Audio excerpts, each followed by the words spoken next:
Salam hörmətli izləyicilər, hörmətli Azərbaycan xalqı.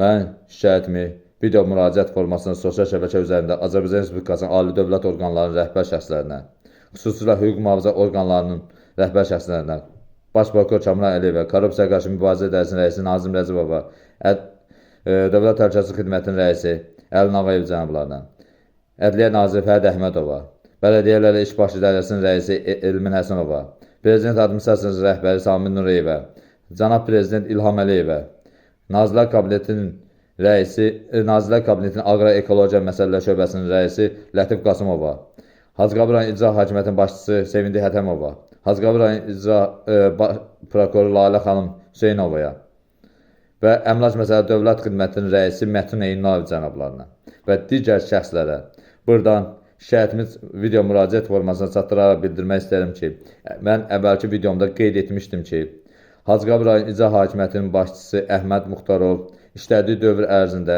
o kəndin icra nümayəndəsi Cavid Vəliyevin iştirakı ilə, köməkliyi ilə kənd sakinlərinin, xüsusilə 1-ci Meynəmə, 2-ci Meynəmə Axtaçı Şirvan kəndinin sakinlərinin heyvan qaralarının otarması üçün əlverişli perspektiv olan ərazini kənd sakinlərinin razılığı olmadan həmin ərazini saxta sərəncamla dövlətin ehtiyat fond kateqoriyalı torpağı kimi quşçuluğun, narçılığın, balıqçılığın inkişaf etdirilməsi məqsədi ilə həmin ərazini Bakı şəhər sakini Şirinov Rəşad Aydın oğluna 274 saylı sərəncamla dekabrın 30-u tarixli sərəncamla həmin torpağa sahibkar icarəsinə verilməsinə bağlı qərar qəbul etmiş və həmin qərar əsasında kənd sakinlərinin heyvandarlıq təsərrüfatlarının məhv olmasına gətirib çıxartdı və bu baxımdan həmin ərazi ilə bağlı sahibkara hüquqi sənəd tərtib olundu.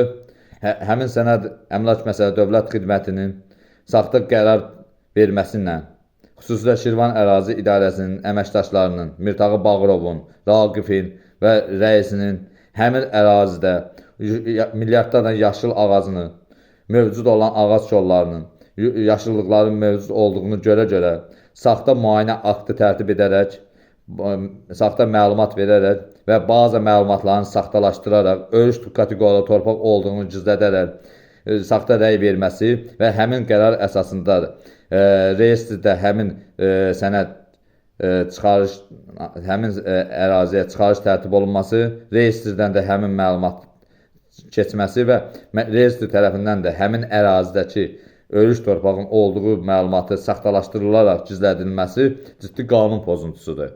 Bu baxımdan onu bildirmək istəyirəm ki, Hacıqabul rayon İcra Hakimiyyəti həmin əraziyə saxta sərəncam verdikdən sonra sahibkar həmin ərazidə yaşıllığın götürülməsi ilə bağlı işlər aparanda, şum işi aparma məqsədi ilə ağacları qırıb məhv edəndə biz kənd sakinləri ilə birlikdə kollektiv şəkildə etirazımızı bildirdik. Narazılığımızı bildirdikdən sonra dövlət orqanlarımıza müraciət ünvanladıq. Dövlət orqanlarına etdiyimiz müraciət göndərildi Hacıqabul rayon İcra Hakimiyyətinə. Hacıqabul rayon İcra Hakimiyyətinin o vaxtki rəhbər şəxsləri bizə rəsmi qaydada məlumat bildirdilər ki, qeyd etdiyiniz 135 hektarlıq ərazi, 123 hektarı dövlətin ehtiyat fond kateqoriyalı torpaq sahəsi kimi quşçuluğun, narçılığın, balıqçılığın inkişaf etdirilməsindən ötürü sahibkara icarəyə verilib və həmin sahibkar həmin ərazidə rahat şəkildə istifadə eləməsindən bağlı icazə verilib. Kənd sakinlərinin heyvan qaralarının otarılması üçün ümumi istifadə örüş torpaqları mövcud olduğunu və həmin ərazilərin Baş Şirvan kollektorunun ətrafında olduğunu və örüş torpağının 886 hektardan ibarət olduğunu bildirmişdilər. Torpaq Məcəlləsinin 16-cı maddənin 4-cü bəndinə istinad edərək qeyd ediblər və həmin ərazidə otarılmasını məsləhət görüblər. Bu baxımdan biz bərabər şəkildə həm saxta sərəncamla örüş torpağı üzərində verilən ərazi ilə həm ümumi istifadə torpaqlarla bağlı araşdırma apardıq. Hər ki, torpaq üzərində ciddi qanun pozuntularına yol verdiyi faktı aşkar olundu və ümumi istifadə örüş torpaqlarla bağlı araşdırmamı növbəti videomda qeyd edəcəm və faktlar, sübutları təqdim edəcəm ki, bazı məlumatların saxtalaşdırılması işlərinə yol verilməsi, ümumi istifadə torpaqlarının ayrı şəxslərə satılması, saxta çıxarışlar tərtib edilməsi, aqrar islahatı vaxtı həmin ərazinin ümumi istifadə olduğunu, Lakin texas məlumatlarında ehtiyat örüş torpağı kimi göstərilməsi, bazada ciddi qanun pozuntularına yol verilərək bazı məlumatların saxta formada tərtib edilməsi və bazı məlumatlarında ehtiyat örüş torpağı göstərilərək ümumi istifadə torpağı ayrılmaması, normativ 5%-li normativ gözlənilmədən hamısını ehtiyat örüş formasında vururlaraq ayrı-ayrı şəxslərə çıxarış verilməsi və həmin ümumi istifadə torpağın yarısının da sahibkarlar tərəfindən zəbt olunaraq üzərində komplekslər, qarajlar tikilməsi faktları aşkar olunduğu və təyinatdan kənar istifadə olunduğu faktını mən sosial şəbəkə üzərində sizə bildirəcəm sübutlarla, faktlarla.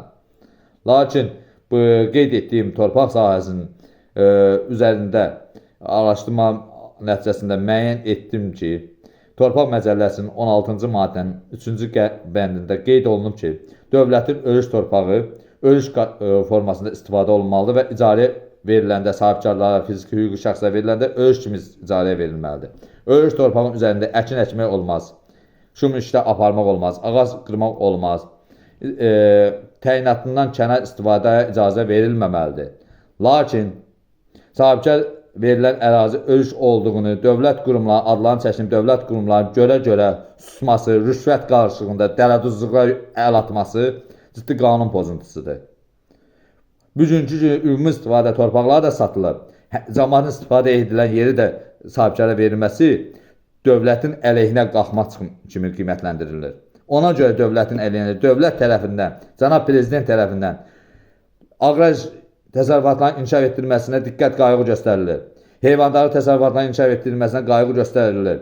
Əkin sahələr genişlənməsinə, əkin işlərinin aparılmasına diqqət qayğı göstərilir. Vətəndaşlara özünün məşğulluq proqramı çərçivəsində astronomiyatlı ailələrə iri xırdabuynuzlu heyvanlar verilir ki, sadə vətəndaş öz tələbatını özü əldə eləsin, özü istehsal eləsin, öz məhsulunu, öz təsərrüfatını özü qurursun. Dövlət tərəfindən subsidiya verilir, güzəştlər verilir, imtiyazlar verilir. Dövlət tərəfindən nə verilməlidir bəs? Bundan artıq nə verilməlidir? Dövlət tərəfindən hər cür diqqət qayğı göstərilir. Amma yerli orqanlar, bələdiyyələr, icra nümayəndələri, icra hakimiyyəti vətəndaşların dövlət tərəfindən göstərilən diqqət qayğısına maneçilik törədirlər. İmkan vermirlər ki, vətəndaş öz heyvan-qara təsərrüfatını inkişaf etdirsin. Əksinə əleyhinə iş görürlər. Cənab Prezidentin gördüyü işlərə maneçilik törədirlər. Yəni, bunların məqsədi təsərrüfatı məhv eləməkdir. Ölkənin daxili tələbatını xarici tələbatdan asılı vəziyyətə salmaqdır. İdxal tələbatını ixrac tələbatından üstün olmasının məqsədidir bunların. Bunların məqsədi ancaq odur ki, ölkədə tələbat sıfır səviyyəyə düşsün. Qonşu dövlətdə yaşamırıq. Öz ölkəmizdə öz tələbatımızı özümüz icra eləməliyik. Öz tələbatımızı özümüz istehsal eləməliyik. Necə olur qonşu kətlərdə, Xilədə, Ağacanlıda, Birvənddə, Kolanda ümumi istifadə torpaqları mövcuddur. Amma Meyniman, Axtaçı, 2-ci Meynimanda, 1-ci, 2-ci Axtaçı Şirvan kəndinin ərazilərində ümumi istifadə torpaqları mövcud deyil, yoxdur. Hamısı satılıb. Bu saxtakarlığın başında duran Cavid Vəliyevdir. Cavid Vəliyev ona görə dələduz saxtakar vicdansız məmurdur ki, Xilənin icra nümayəndəsi də var, Kolanın icra nümayəndəsi də var, Talışın icra nümayəndəsi də var. Həmin icra nümayəndəsi cəmaatı üçün örüş torpağı da ayırıb, ümumi istifadə torpağı da göstərib, saxlayıb. Artıq ehtiyatında da torpaq var. Amma bugünkü icra nümayəndəsi bələdiyyə tərəfindən həmin torpaq və İran icra hakimiyyəti həmin torpaqların satılmasından bağlı vaxtında etirazını, narazılığını bildirməyib. Əksinə şərait yaradıb ki, rahat şəkildə satılsın. Bugünkü gün həmin dövlətin apardığı işlərə maneçilik törədirlər. Lakin həmin məmuru Hacıqabura icra hakimiyyəti Sevindi Hətəmov cənablar vəzifədə saxlayır. Niyə görə saxlayır? Səbəb nədir? Bu dələduzluqla məşğul olan məmura bu gün vəzifədə niyə saxlanılır? Biz bugünkü gün vətəndaşların heyvandarlıq təsərrüfatına maneçilik törədən məmurlar bu gün vəzifədə niyə saxlanılır? Bunlar bugünkü günün kəndin su problemi var. İşıq dirəkləri bərbad vəziyyətdədir. Ara yolları bərbad vəziyyətindədir. Bələdiyyə barəsində cinayət işi açılmasına bağlı şikayətimi bildirmişəm. Hacıqabur prokurorunda bu işə hələm düzgün şəkildə baxılmır.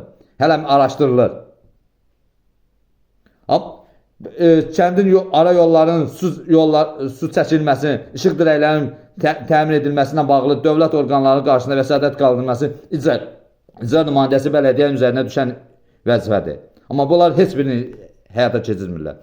Vətəndaş etirazını bildirmək istəyəndə vətəndaşın qarşısını kəsirlər, hədəliyirlər, vətəndaşa manici törədirlər ki, vətəndaş gedib şikayətini bildirməsin.